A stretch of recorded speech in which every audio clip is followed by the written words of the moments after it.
All right, listen up, Dave fam. All right, Kelvin David fam. All right, Kewin David fam. A lot of people have been asking your boy for his opinion about the Apple credit card because I do know a thing or two about credit cards. I have like 60 of them right here and have close to 10 million points for Chase credit card. So yes, I am a credit card nerd. So we did actually go out and research the Apple credit card, and let's bring you what you need to know about whether or not you need to go and get one yourself. But before we get into this, it is important to understand that you shouldn't go out and get 100 credit cards yourself if you aren't a responsible spender, right? I have a lot of credit cards because I like getting free stuff. Only ever use a credit card with the money that you have and are able to actually afford to spend. And as for the Apple credit card, I am unfortunately not that impressed. I'm a big Apple fan myself. I do have iPhone, I have multiple MacBooks, I have multiple iPhones as well, I have Apple TVs, right? I have pretty much everything that they've ever released. This Apple laptop right here is close to $5,000, right? It has every upgrade that's possible to buy and even some custom stuff. But the Apple credit card is not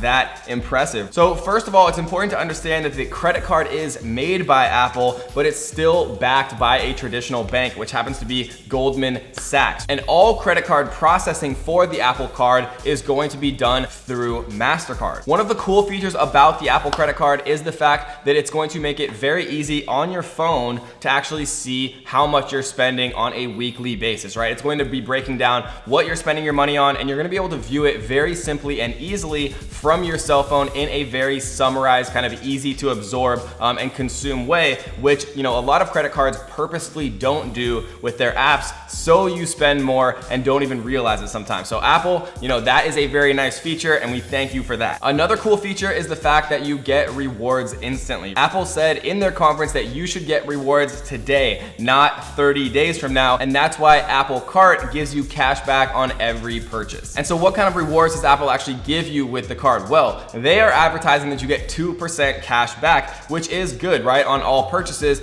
But the one caveat and a very big drawback is the fact that you only get 2% cash back when you pay with Apple Pay, right? So this is Apple's way of trying to force merchants to actually get more Apple Pay options for people to be able to pay, right? But the problem is a lot of places don't support Apple Pay yet, especially internationally. And so most of the time, you're only gonna be able to actually get 1% cash back with this card, not the 2 that they're heavily advertising, which is honestly, 1% is very low compared to some other options that are available to you. Apple also is offering 3% cash back on all Apple products. But again, how many, Apple purchases do we make year round? Really what matters most is, 3% cash back on advertising purchases, like some cards that we're gonna talk about later on actually offer, or 1 to 2% on all purchases, right? I'm only spending, a couple $1,000s, if that, per year on actual Apple products. And so the 3% cashback for Apple products is not that exciting to me at all. Another cool feature of the Apple card is the fact that they're actually transparent about the interest, right? So if you have an outstanding balance when you should be paying off, the full sum of your card, Apple will actually estimate the amount of interest that you would owe on that outstanding balance if you didn't pay it off, right? Which is actually pretty cool because most cards don't want you to understand how much interest you're gonna have to pay, so you continue to rack up more and more debt and then owe more and more interest. And probably the best feature of the Apple card is the fact that it is free. Most cards do have an annual fee, right? $95 up to $500 or even more dollars for some of the ultimate rewards cards that people are happy to pay if they have a lot of different expenses where the rewards that they get make it worth that fee. But the Apple card is free, which means no hidden costs and no annual costs. And while there are other cards that do offer these same rewards with no annual fee, something that is rare about the Apple card and one of the coolest features is the fact that there's no fee to actually get the card, and there's also no foreign transaction fee. So if you are a traveler and you're trying to get a card, in preparation to go travel the world, something that a lot of people don't realize is most credit cards actually have foreign interchange fees, which means every time you use your card from the USA, for example, in a foreign country, you will be charged a fee to use that, right? And the Apple card has no foreign fees, which is a pretty cool feature for a zero cost card. And then probably the coolest and definitely most gimmicky key part of the Apple Card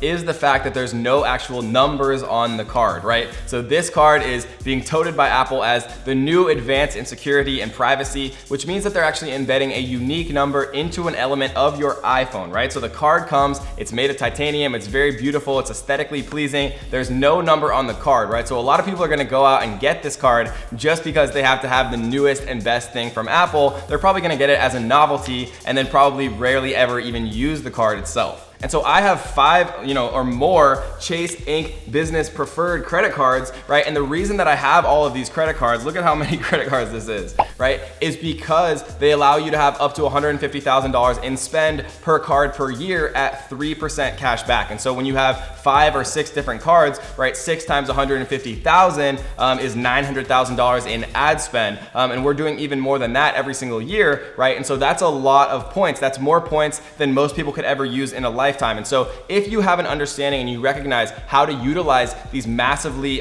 profitable rewards cards, right, which Apple unfortunately is not one of, then you can actually start to utilize and leverage these points to get a ton of free stuff like vacations and flights and even more. And so I think Apple did miss a huge opportunity by not having more rewards, right? Even having a sign-up bonus where you get, hundreds of dollars off a brand new iPhone, or you get $500 cash back, or any type of rewards that actually competed with the top tier rewards companies, then they would have incentivized a lot more people to actually go and sign up for this card, right? And it's not like Apple's struggling to have money, right? They have $100 billion in the bank. And I'm just kind of disappointed that they didn't incentivize people more with a more impressive rewards program. For people who are just starting out, right? If you're a bit younger than I am, right? I'm already the ripe old age of 29. If you're a bit younger than I am, or you're just getting started, or you're trying to build up your credit, or you're about to go travel the world soon, or you're just a diehard Apple fan and you want a novel, titanium, sexy looking card, maybe the card is right for you, right? For a free, no annual fee card, not having any foreign transaction fees is pretty cool, right? The fact that there's no number and the card itself is metal and looks awesome, right? That is a novelty, and that's pretty cool as well. And so for me, I'm not gonna go out and go get this card just so I can flex and say I have an Apple titanium credit card,